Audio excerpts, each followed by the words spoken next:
Welcome to the Attractions Group podcast. This is episode, can you believe it? 40. I can't believe that. Oh my gosh. 40 episodes.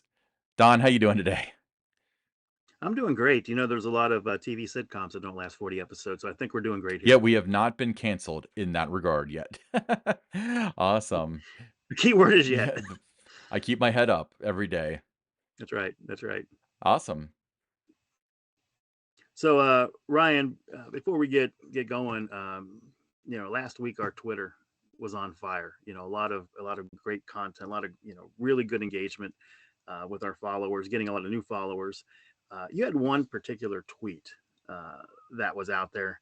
It was asking which wooden roller coasters would need the RMC treatment the least. hmm Um, for you, which ones come to mind? So almost any GCI is something that comes to mind because simply, with the time frame involved, they typically don't need them, especially in the modern era. Um, but anything classic, 50 years old, 60 years old, like it's a little cringy to think about that. But fortunately, there are very few coasters that get the RMC treatment that are like super classic where I mean everybody has a special place in their heart for every ride, in some way. But Mhm. um it, I would say mainly just like old John Allen stuff, John A. Miller, things like that would be kind of atrocious with history. It'd be like putting a like vinyl siding on the Statue of Liberty. No disrespect to Yeah. RMC, but that's the way it would feel. What about you? Well, for me, first of all, when you're talking about doing that RMC conversion, that you really only do that if you have a coaster that's a problem child.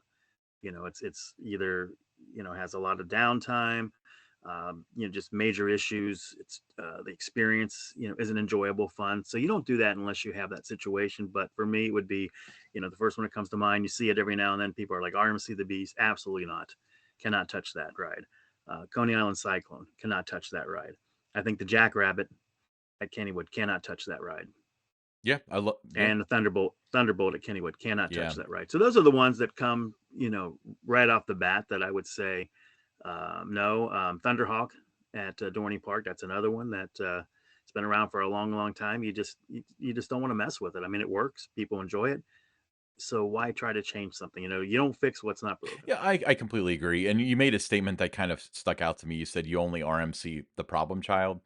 And I think that's true now. But the cool part about RMC is that maybe 10 years down the road, because they're going to run out of stuff to do, at least like in the United States eventually.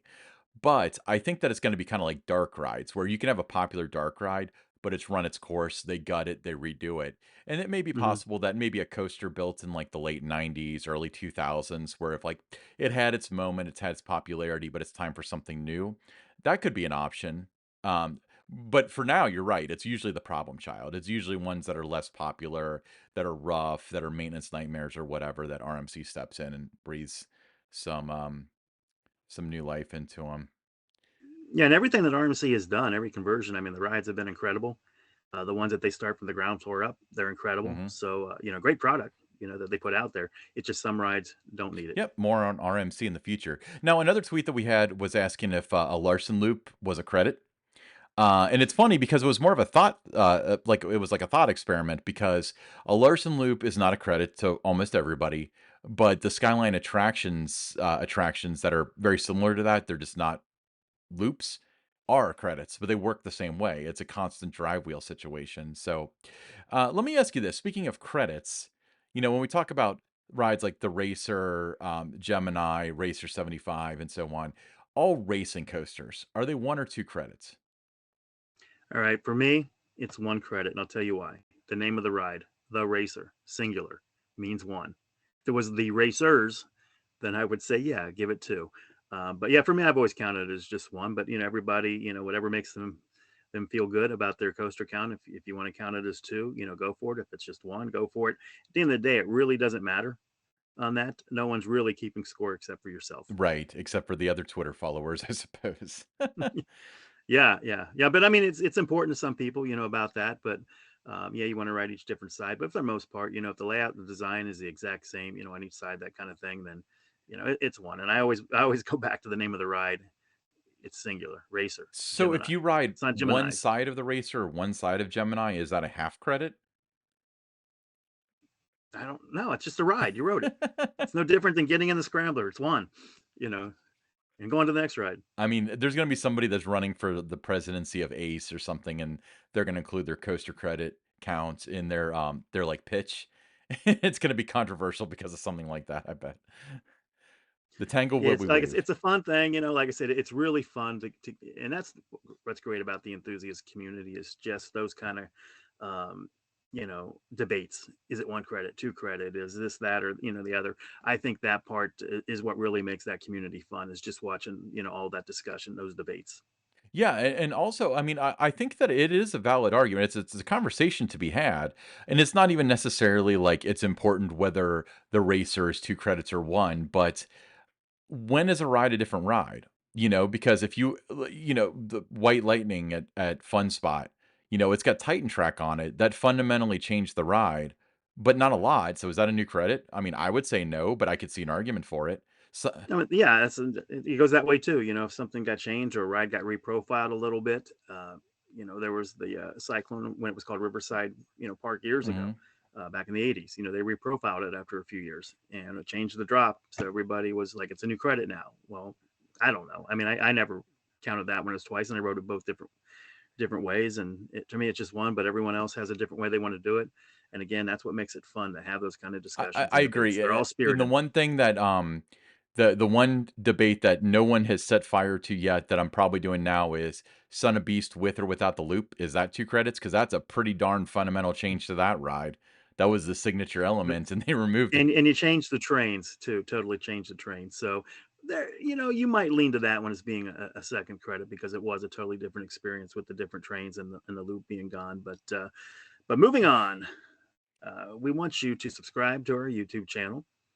It's growing, but the best way to keep up with us is to subscribe there. And we're going to have, we keep talking about it. We're going to get to it to where we're going to have some real fun things that we're going to do on there. You're going to start seeing a lot more YouTube shorts. We're going to do some lives.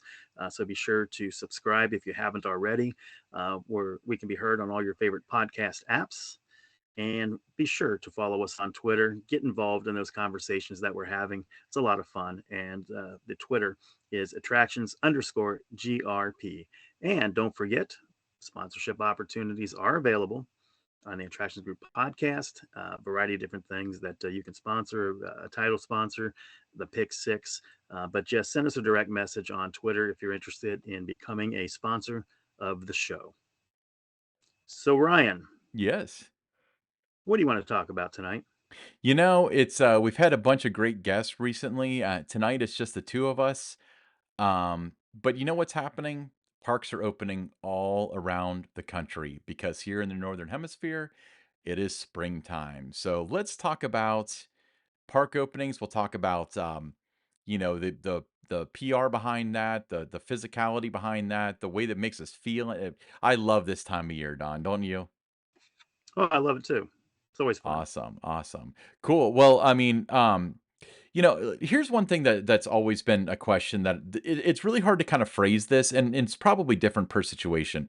But I noticed that, like with a lot of parks, if they're opening, especially a new themed area, there is kind of a difference between what's being released in January when it's a bunch of just concrete slabs and stuff, and what's being released in March when there's actually like equitable, reasonable things there to see. From your standpoint, when do you cut it off as far as you want to keep people excited, but at the same time, you want people to have that wow moment when they see it for themselves for the first time? Well, I think it's going to be also when a new attraction may open. Is it going to open with the park? Then you keep it going full throttle. If it's not going to open with the park and have a later late May, June, whenever it may be, you might want to pull back so it doesn't take away from opening day. While everyone gets excited about new attractions, in my book, those are always until you experience it. That silver and the things that people become accustomed to at your park, that's gold. So you want to start focus a little bit. Circle back and be showing them familiar to get them excited about their favorite attraction. So make sure that you're including all of that as you get close to opening day. unless you know 100% that those new attractions are going to be the star attractions on that opening weekend. Yeah, absolutely. I completely agree. I'm also kind of at that age where I kind of appreciate looking forward to things. I mentioned a couple times on the show, I made that trip to Dollywood a few weeks ago and Big Bear was I guess it was implied it was going to be open for the spring, but it's not going to be ready till May. And I'm not really mad or disappointed because I'm excited to go again now. So if the attraction isn't going to open with the park, then promote that the park's opening because that's kind of a thing in itself if you think about it. All right, but Yeah. not everything is a new ride or attraction. I mean, there are other like minor things. I don't want to downplay anything because both food and entertainment are huge attractions, especially in today's world of parks. But for other announcements that are maybe smaller capital, like a new restaurant or show lineup and stuff, what's a good time frame for announcing things like that so it doesn't overshadow your message and it doesn't um, get lost in the heat of what else is going on, especially with like a big capital year. Well, a lot of times those smaller things that you're talking about, nobody knows about it until you get to within maybe 2 to 3 weeks before the start of a season. So that's around the time frame that you'd want to introduce some of those new things. So, in addition to this opening up, we also have a new restaurant, we have a new menu at this location, we have a new family care center, whatever, a new live show. You want to start talking about that, maybe 2 weeks out, 3 weeks out from your opening, if it's going to be ready to go on opening day. Like a lot of live entertainment does not start for a lot of parks until you get kids are out of school and it's Memorial Day weekend through the summer. That's when most of those happen. So you want to put the lineup out there so people see that you do have those, because some people do buy passes to parks specifically for the live entertainment. You want to make sure everybody knows that it's there, but you don't want to be really putting a lot of that out on your social channels until those get to be maybe 10 days, 2 weeks out too from opening. Yeah, absolutely. I agree. Now, we've discussed this particular change in the past, but a lot of parks are starting the year this year going cashless. What are some of the best ways to communicate big policy, especially park sweeping policy changes, to guests when they're visiting a park for the first time of the season? Well, the two biggest things is email.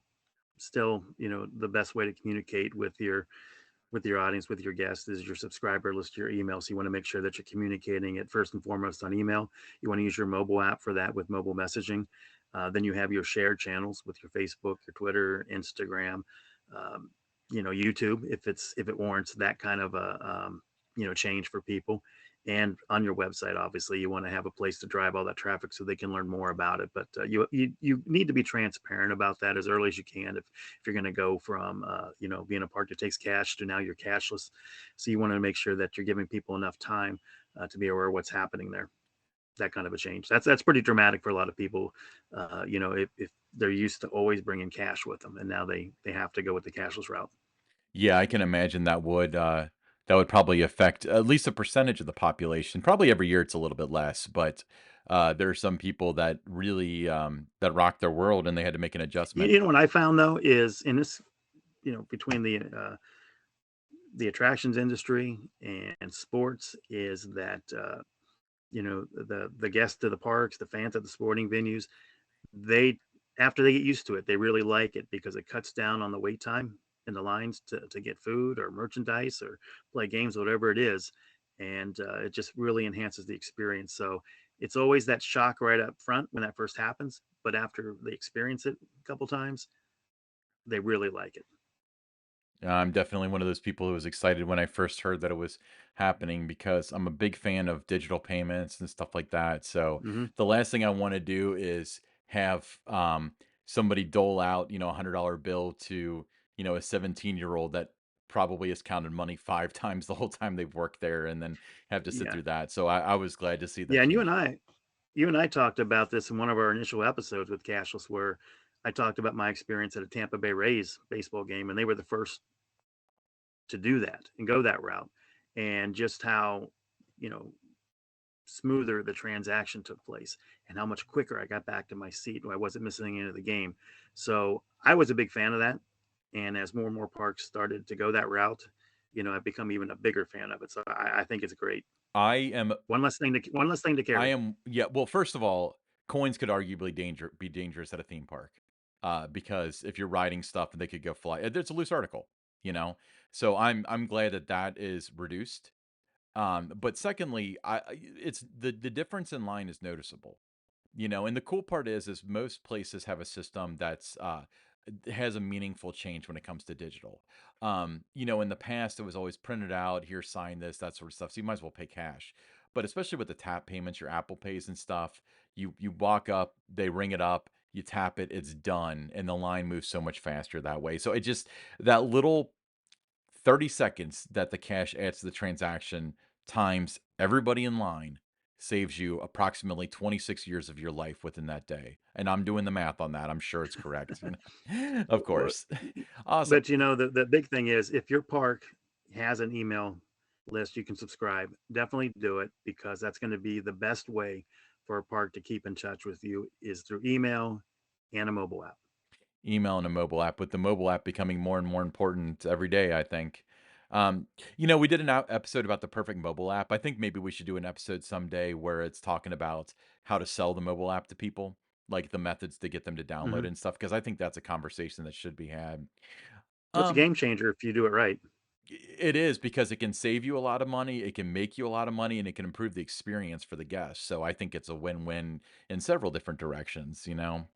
So, with that being said, when a park opens up, there's always that super excitement. Whether you're an enthusiast or you're a casual visitor, anybody that comes on opening day is usually there for a reason, and that's because they're particularly excited about the park opening. Um, so after the first weekend or so, how do you keep the excitement going before you start hitting like the earnest like summer season, when you start having promotions and stunt car driver show, that kind of stuff. That maybe 4 weeks or so in between park opening and daily operations. What are your suggestions as far as keeping the excitement going? Well, you just kind of take that same approach that you would when you're in January, February, and you're doing like the countdowns to your opening day type things. You would just keep, putting what's coming, what's ahead. Announce your summer events lineup. Do that a couple of weeks after you open, just so there's something else for guests to talk about. If you have some construction going on in the park, give some updates so they want to come out to the park and grab those photos themselves. If it's in an area where guests can get that kind of thing. Talk about popular rides, just kind of feature them. Everyone has a favorite ride, and if you get them excited, they're going to feel they're missing out or something if I'm not there that weekend. So you just want to keep people excited that way by just showing the iconic, the familiar, and what's next, what's coming down the road. Yeah, yeah, I completely agree. With that being said, it's there are two different seasons. Well, let's say that there's three different types of openings. There's the opening where the park opens, obviously. There's the opening when you do a minor enhancement, and then there's an opening that's like anticipated nationwide, your big B&M Giga Coaster or whatever. Between the different types of openings, whether you're adding like a large capital expenditure or just doing general park improvements without anything marketable, what are the differences from a marketing standpoint about opening the park? It's really all the same, Ryan. You want to get people excited about the season, that it's back. You spend 3, 4 months, whatever it may be, between.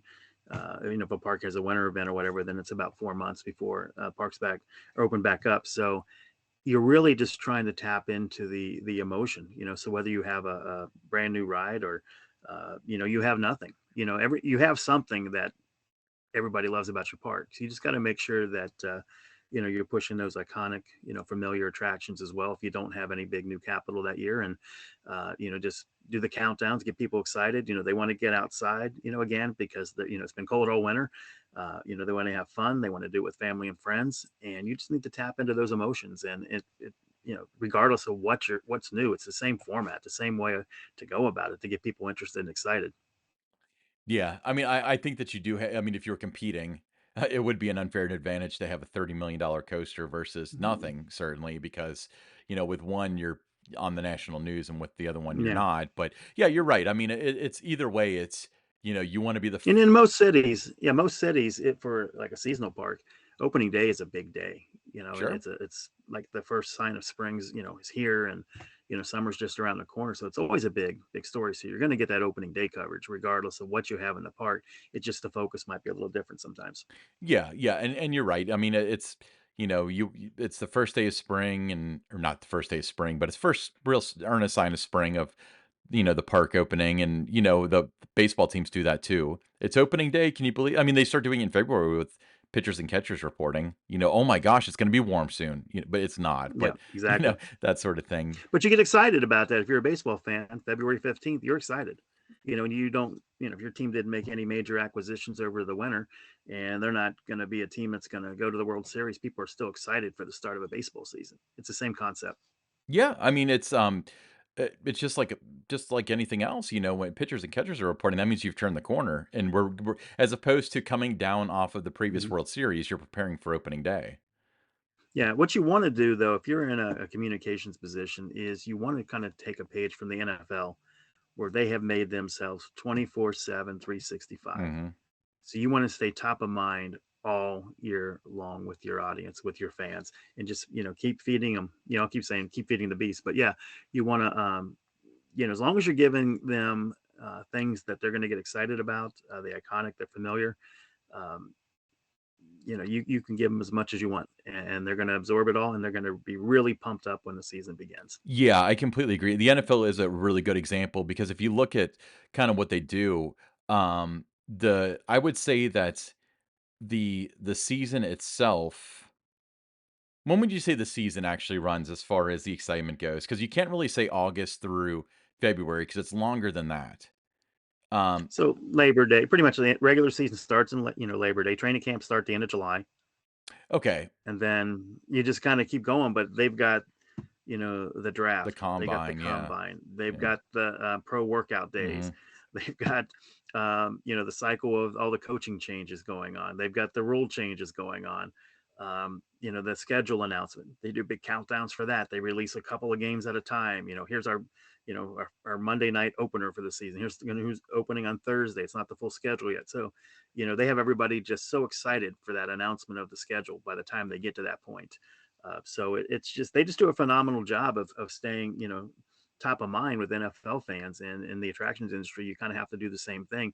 Even when you're not open, people still have interest in what you're doing. So you just got to make sure that you're letting them know what's going on, and let them know that they're still there. Yeah, and it's to equate it to the NFL again, once the park opens, that's not the end of the story. Even if there isn't anything going on, the top of mind thing is very important because especially with the NFL, um, by the time that November hits, oh, another Ravens game. Oh, it's another Bengals game. You could easily slip into that, but they're very good at being like, no, this is the story of this Sunday, and being able to tell the story is where you connect emotionally and you keep it top of Hmm. mind, you know. Exactly. Now, Don, when we talk about today's world, one of the things that industry wide has been a problem, and it's really hit us this year for some reason, is that supply chains have made it so a lot of attractions, even little things, are opening late. How do you manage those expectations for when a park opens? What do you do about that? And how do you work around not really having an exact opening date because you don't know what it's going to be necessarily? Communication is the key, Ryan. You just have to make sure that you're upfront. You're communicating with your guests, letting them know that it's not going to be ready, for this opening weekend. And then you pick a timeline like spring. Spring goes to mid June technically, but you say and you say summer. You don't have to give an exact deadline, but you just want to make sure that you're letting people know it's not today, it's not next week when it's going to be open, but soon. And then as soon as you have that information, you let them know. But then it circles back again to, even though those aren't ready to go, all your favorites are still here, and you just want to make sure that they know about those, that they haven't forgotten, what they have come to love about your park.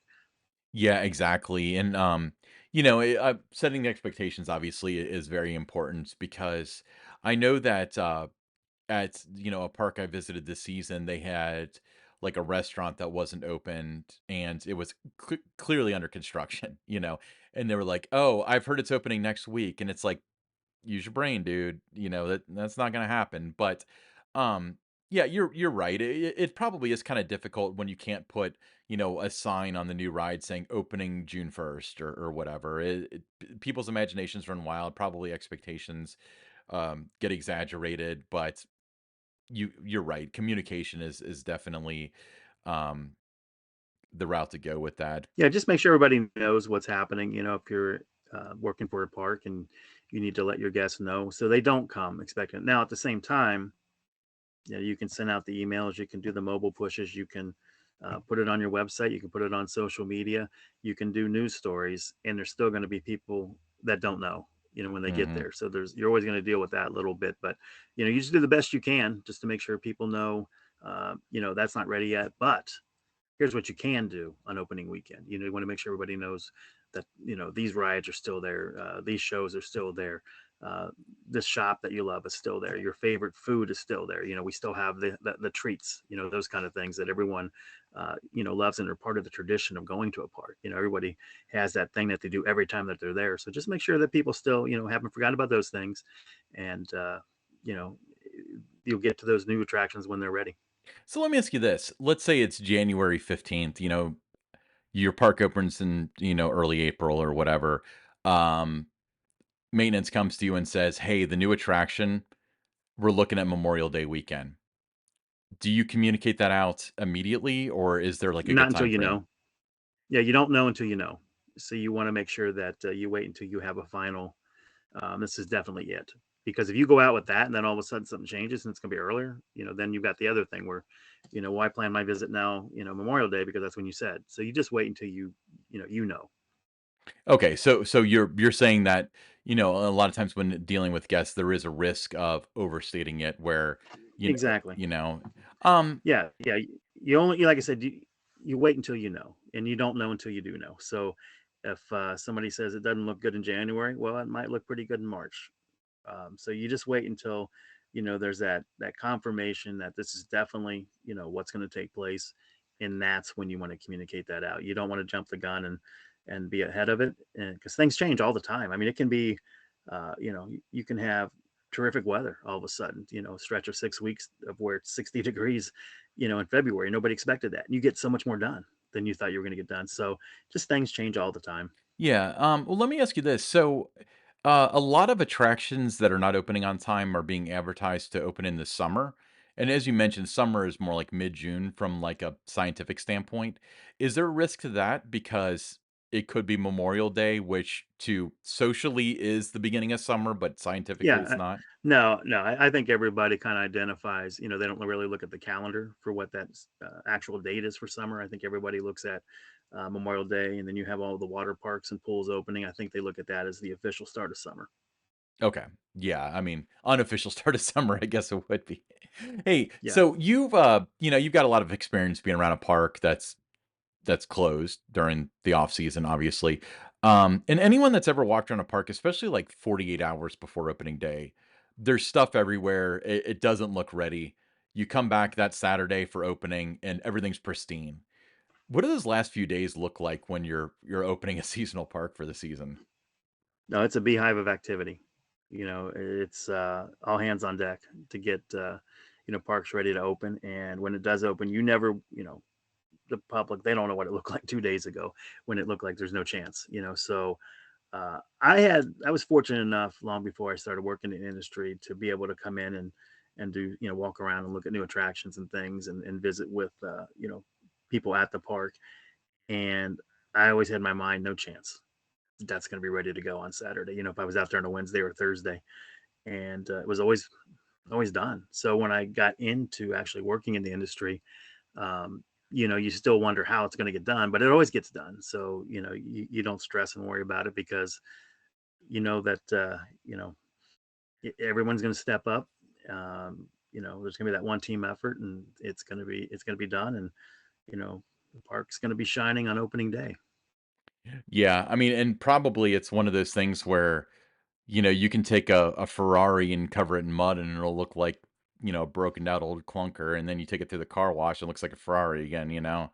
So a little bit of cleaning and taking those pallets out of the midway that have been there since February and Power saying, wash around the park, all the pavement stuff, "Y- and it You could almost eat off the ground. Yeah. So, to you, what's the first sign of spring to you from a theme park standpoint? Because we talked about this for like for baseball, where when pitchers and catchers report, that's kind of like one of those things where it's like, okay, we're done with the World Series. We're looking forward to opening day.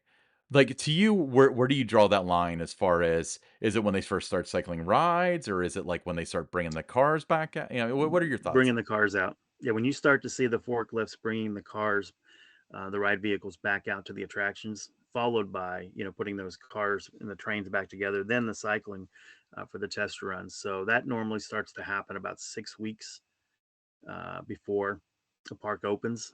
That to me is a sign that it's here. Because now it becomes the on season. That you need to get it ready, and things are happening, and it's all coming back to life. So I would use that word when you see a park starting to come back to life. That's the sign of spring for me.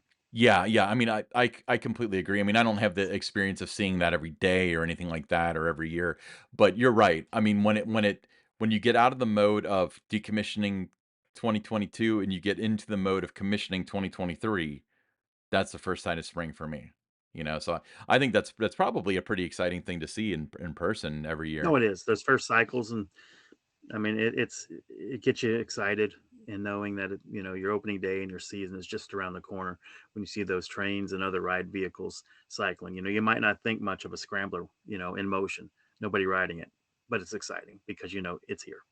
Yeah. Yeah, I completely agree. And that's it's one of those things where like, you always see those monster rides, Hmm. the Averly aircraft monster rides, and they're completely in pieces as soon as a park closes. And if your local park has one of those and has a winter event, you've seen it.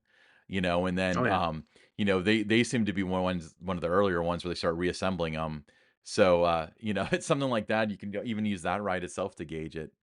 Awesome. Don, do you have any final thoughts about spring or reopening or, No, it's just a fun time of the year. For me especially. Being a amusement theme park fan, a baseball fan. It all starts in April with the seasonal parks, and uh, it's one of my favorite times of the year, Ryan. mine too. Yeah, it's hard to be in a bad mood when it comes to spring, right? Awesome. Cool, cool, cool. Well, that went rather well. We're both in a good mood because it's spring, you know? That's right. Awesome. Well, so in our next segment, we like to discuss the latest news, articles, information, patents, anything that's happened in the last week in the amusement industry in a segment we call the Pick Six.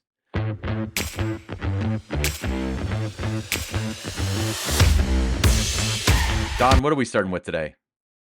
Well, it's one of my favorite segments that we do on these podcasts. So we're going to start with Track appearing at Fun Spot Kissimmee with Mind Blower. It's closed right now. So 208 Track. What do you know about it? So I actually did not know that this product existed. Looking into it, 208 track is kind of their response to like Titan track. So it replaces wood coaster track. Um, they have not announced anything. So Mindblower is alleged to be the one getting this track, and it is closed right now. But I to set the expectations straight, they're not changing the layout more than likely. They're probably replacing either the whole track or sections with this 208 track. Don, have you ever ridden Mindblower? I have. I've ridden it. I'd say maybe I think like 10, 12 rides on it. You have more than me then.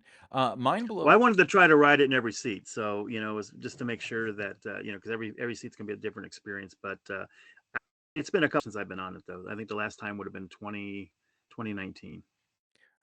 When I wrote it the first time, it was about a week old, and I was about a two and done, to be honest with you. I love the Gravity Group. They do great work. This one was so intense that it was like it felt way older than it was. And I know it has its fans. Like it definitely has its fans out there, but for me, it wasn't for me. And from what I've heard, it's gotten worse over time. So this could be a very positive change for it. I know that people are already complaining, like, "Oh, RMC's taken over another wooden coaster," but I think it needs it. I mean, what are your thoughts on it? I thought you used the right word. intense. And when you look at it from like the midway level there, it doesn't look that intense, but it is. It's a ride that, like I said, I got 10 to 12 on it. It's something that would not be repeatable for me if that was the only thing I wanted to ride the whole day. If I, was there 3 or 4 times a week, I wouldn't be able to take, that intensity that often.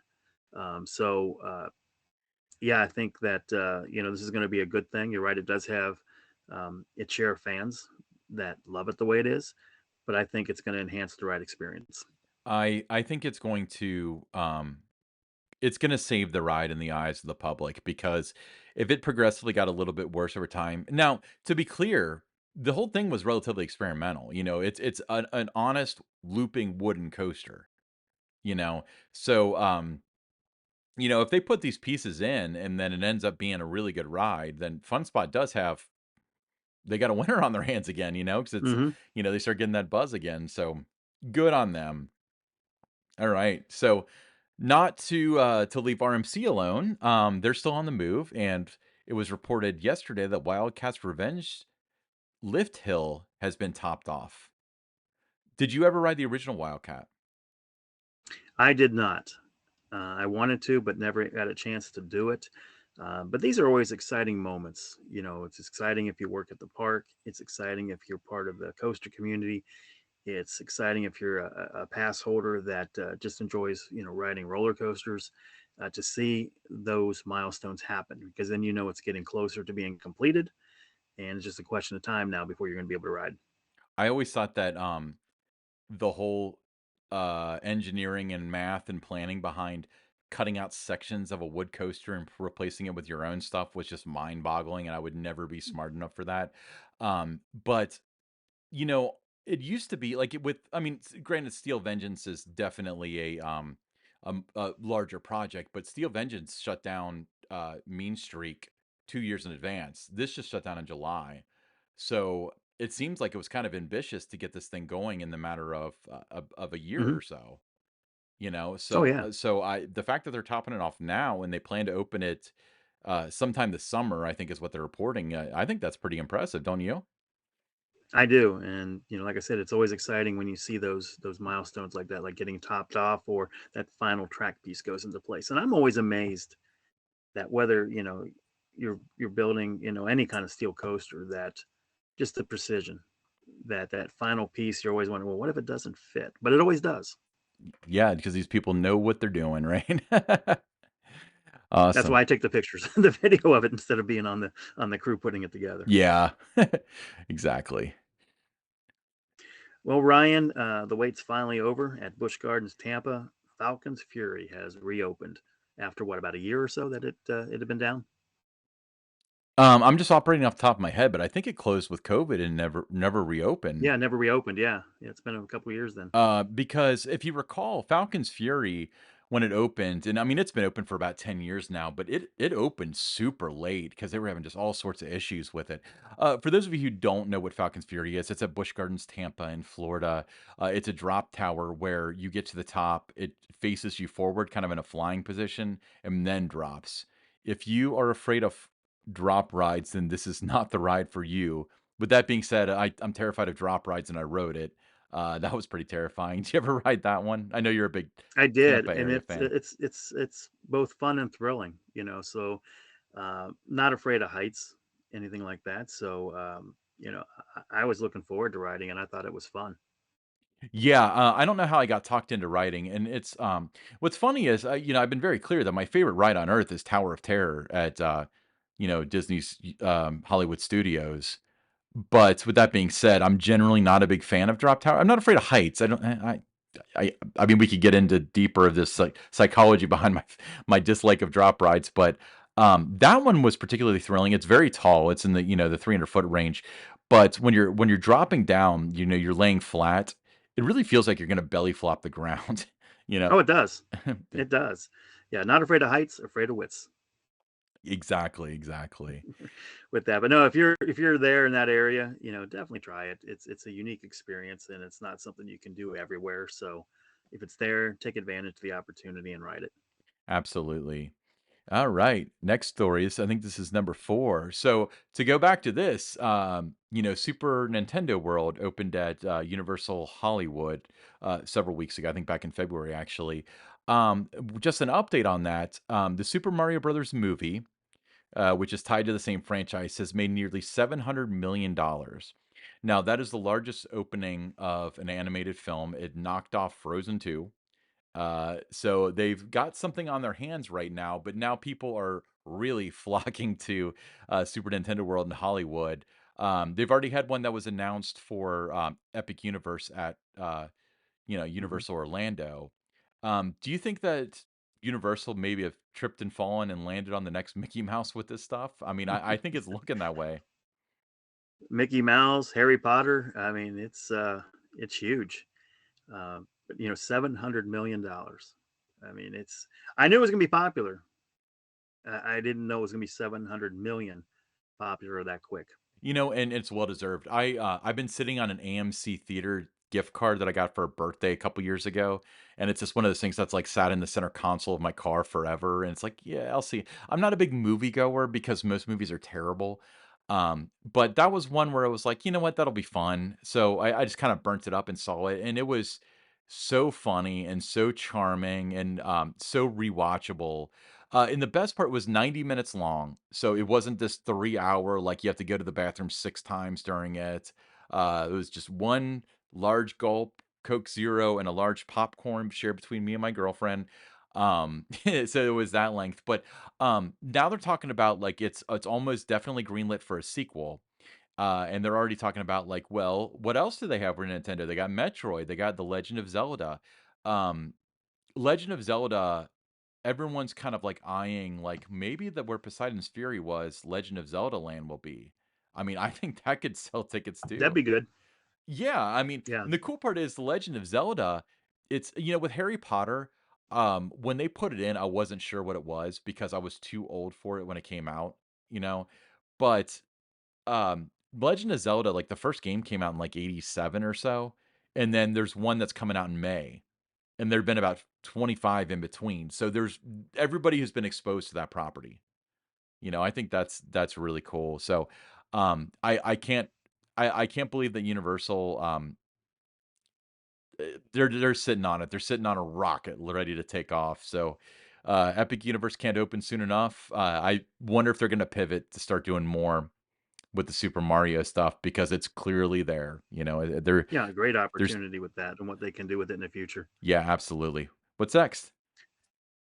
Well, unmark your calendars. Mm. Bucky's opening of its new Tennessee location in Sevierville has been delayed. The opening date was originally going to be June 5th. It was going to be a few weeks later. No exact date has been, announced yet. But I'm kind of bummed, Ryan. How about you? I was looking forward to going down and being among the first to go in the store. When they open a Bucky's, is it like when they open a Chick-fil-A with, like, the first 100 people in line get, like, brisket for a year or anything like that? Have you heard anything I don't about know. I don't know, but I was going to try to find out. But I was definitely gonna go down and be among the first to do it. I knew Bucky would be there, and it was going to be just it was going to be the largest in the country, so a record breaker there with that. And I was going to get a melt sandwich and a brisket and head on back, and so it wasn't going to be like a long trip. It was just going to be get down there, go to Bucky's, come right back, and just disappointed. Yeah, I agree, and you mentioned, like, Bucky would probably be there. I mean, you can visit Bucky at the one in Richmond, Kentucky, but that's not the real Bucky, that's just a guy in a suit. Yeah, they bring the real Bucky out for the new openings. Exactly, kinda like how they have, like, a Beetlejuice look-alike at Universal, but it's not the real Beetlejuice, it's an actor, but How come you don't have a Bucky shirt yet? what last time I was there a couple weeks ago, I actually looked for, a Bucky's Hawaiian shirt, but I couldn't find any, I was definitely gonna get one, but they didn't have any, but I'm gonna head down there again, probably at the end of May, so I'll look again because we should just make that part of the uniform. Even our guests will make them wear a Bucky's Hawaiian shirt Yeah, because required uniform. it's required uniform, either that or you get We don't detention. wear flare, we wear Bucky shirts. Exactly, exactly. All right. So, last one of the day. This is to our friends over at King's Dominion in Richmond, Virginia. So King's Dominion has had some exciting things going on. They opened Jungle Expedition. They added that 4D coaster, which is terribly underrated. I rode it 3 times and I freaking love it. Um, but their big thing, and I know they were teasing it with kind of an interesting campaign, is they're opening an all new Firehouse Barbecue restaurant that's going to open this summer, and it's going to have, obviously your typical barbecue stuff in it. It's going to be located in the Parks Planet Snoopy area. Um, Barbecue at a theme park is such a thing, isn't it? Everybody's It's doing that, aren't becoming, they? yes. Yeah, but you mentioned the teaser campaign that they did. It was I thought they did a phenomenal job getting people excited about it. It's going to open this summer. There's that word again, this summer, but it's going to have some great theming touches to it. It's going to be the third signature restaurant added to the park. Now think about that, three of them now, signature restaurants. A lot of parks don't even have one signature restaurant. So that's a big deal. They're going to have these brownies. They're going to have this huge, massive marshmallow on top. Um, for Bill, Tony, Steve, and Mark, and Kelly, and Susan listening, and the rest of you, it is going to be on the dining plan. So it's only on the dining plan for the random 6 names that you dr Well, I said and others. I said and others, but and the that, rest but of your cyclones. That's what I think of. yeah, but it's definitely going to be on the dining plan, and when you go to King's Dominion, I mentioned there's three signature restaurants, so What you are the have to 3 make sure that signature you try them all. restaurants? I just know this one right now at the top of my head, but Well, I know I they would got say three. Grain and Grill is one. Grain and Grill, yeah, Grain and Grill's one. Uh, That's their own okay, own so thing. yeah, so Grain and Grills is one. I agree with that. But I'm trying to think of what the other one would be because, like I said, I was a big fan of the Mexican restaurant when you walk into the park on the left side of International Street, but I wouldn't Hmm. exactly call that signature. To me, like I would eat there. We ate there for 3 meals, but I would eat there again. Um, Yeah, but I mean, it's just one of those things that we've talked about this about the culinary experience, how it's just really been elevated at parks around the country in the last 3, 4, 5 years, and it's become a reason to go. You might not ride a single ride at some of these parks, but just the food is worth going to try. So I think that's exciting for the foodie fans out there. That it's not just about roller coasters and water parks anymore. There's now the food is just so good at all these parks that I wish a dining plan had existed back in my days as a pass holder, because I certainly would have taken advantage of that, and would have loved to have been able to go around to these different parks and just eat the food. And I know we did that, kind of in a way when we were at Universal back in November, where we were at that one event and all the different restaurants are open. So it gave me a chance to go around that park in a way that I would have been able to do, and try a lot of the different food that they had. And I thought I could make a day of it just with food by going there. I wouldn't have to ride any of the rides. So that's what how the industry is coming around. And there's it's really big now for all the food enthusiasts out there, that this dining plan has been, not dining plan, but the dining experience has been elevated to the level that it has been at all these parks. yeah, I mean, if you recall, when we had Elizabeth Ringus, the president of the American Coaster Enthusiasts, on the show a couple months ago, we asked her what her favorite food item was, and she said the hummus at the Grain and Grill at King's Dominion. So let's break that down.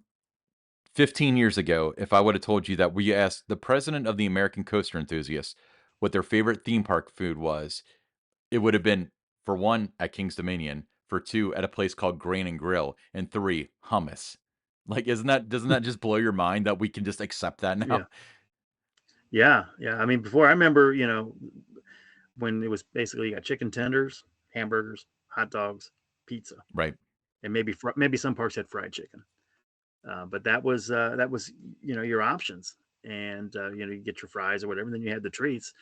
But now it's like, you know, pardon the pun, but like restaurant quality, like if you were going to a Montgomery Inn or something like that, it's that level now at the parks. Yeah. I mean, it's funny, me and my friends, a couple years ago, we had that weird realization where it was like February, and it's like, God, what I wouldn't give for a pub burger. It's like, what? Did I really just say that? A theme park food, usually you avoid that, but Are you like me now? You leave a park. Before, I was always thinking, oh my gosh, that roller coaster was so great. That live show was, phenomenal. Now I leave a park, sometimes I'm thinking, man, that was one of the best burgers I've ever had. Yes, absolutely. Yeah, 100%. Because to me, it's, how do I phrase this in a way that makes sense? But, um, you can put in new rides that are great easily. You can put in new shows that are great, not as easily, but also easily. Money will solve any of those things. To put in food that's presentable, tastes good, edible, I mean, that's way harder. That's way harder because you have to do all those things on top of it, and you have to do it a million times over. Yeah. Because there's not just me in line, there's 100 people behind me, and there's gonna be 500 people that go through this line. So if they can make a burger that looks really good and tastes really good and it's cooked just the right way, that means they've got the perfect, like, repeatable process, and I think it shows a lot of competency when it comes to a park, Yeah. you know? I mean, like, for example, let's use Dollywood, for example.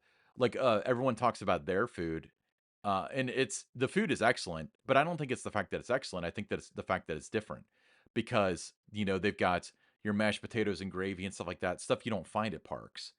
Um, and they've got this repeatable process at a lot of the restaurants where they can just do that, and it's not gravy out of a can. It's not mashed potatoes, add water. But yeah, the when parks do that, and it seems like a lot of the upper class parks, the upper crust of parks are really leaning in that direction.